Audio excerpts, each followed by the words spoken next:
So it's my turn.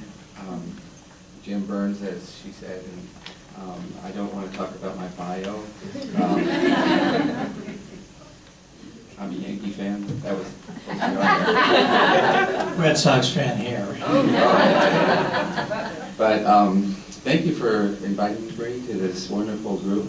I can see that you're all kindred spirits when it comes to being advocates for youth.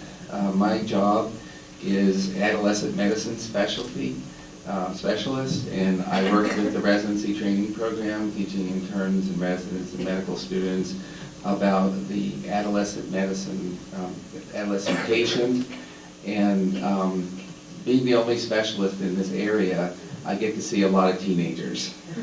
And my over 30 years I've been doing this, and so every visit I have, to the chagrin of my manager, I go through screening questions related to adolescent health.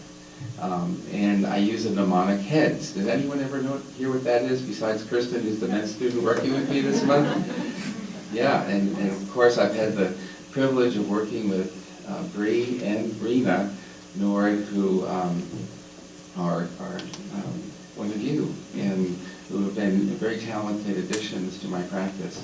So my job involves getting to know the team, trying to be cool, which is not my nature, and just being myself and realizing I'm not a teenager, and basically screening for problems. And the HEADS assessment is a structured clinical kind of interview, and it's a mnemonic in H-E-A, actually it's two E's, A-D-S-S-S.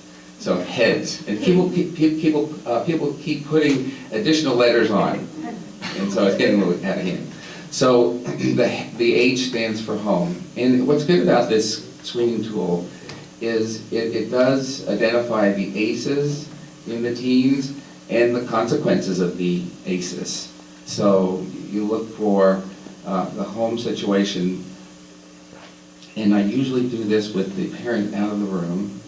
This way I get a confidential interview and ask how things going at home, and are they safe? Is there, do they get along with everyone? Are there problems with violence or abuse? And I've been surprised, or even every day I'm surprised over the last 30 years, even though I've been doing it, that I do find quite a bit of that as a problem. And then of course the E for education, how they're doing in school. Schools are so important in our youth.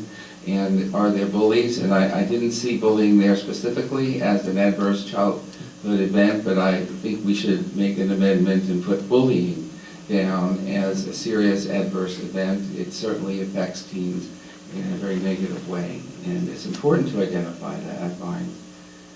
Asking about their behaviors in school, they're being suspended, and unfortunately, I have to ask if they've been arrested, and find that there are a lot of kids. Someone mentioned schools to prisons or pipeline to prisons, and I find that a lot of our youth in our clinics, mainly Medicaid, are getting arrested, and they're getting arrested for things that I don't think are that serious, in my opinion.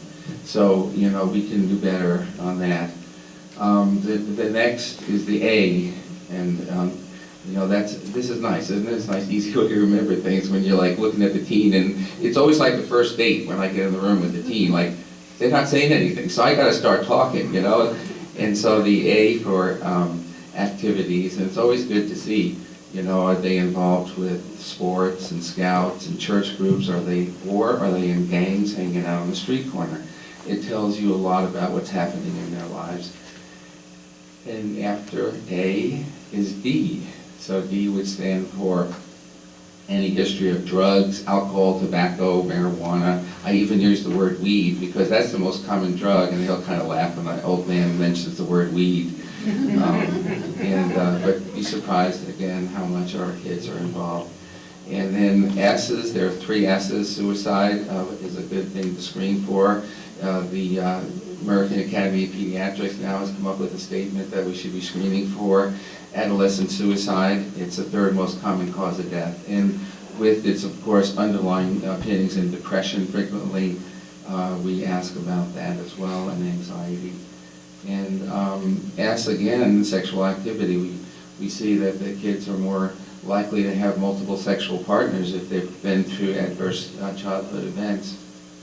And of course, I always ask because, you know, we have to check the pregnancy test. And I'm always amazed. You know, I've had people come in, teens who just routine physicals, and it's amazing what we uncover. You know, a 6-month pregnant uterus. All right, and they either didn't know or didn't want to tell anybody.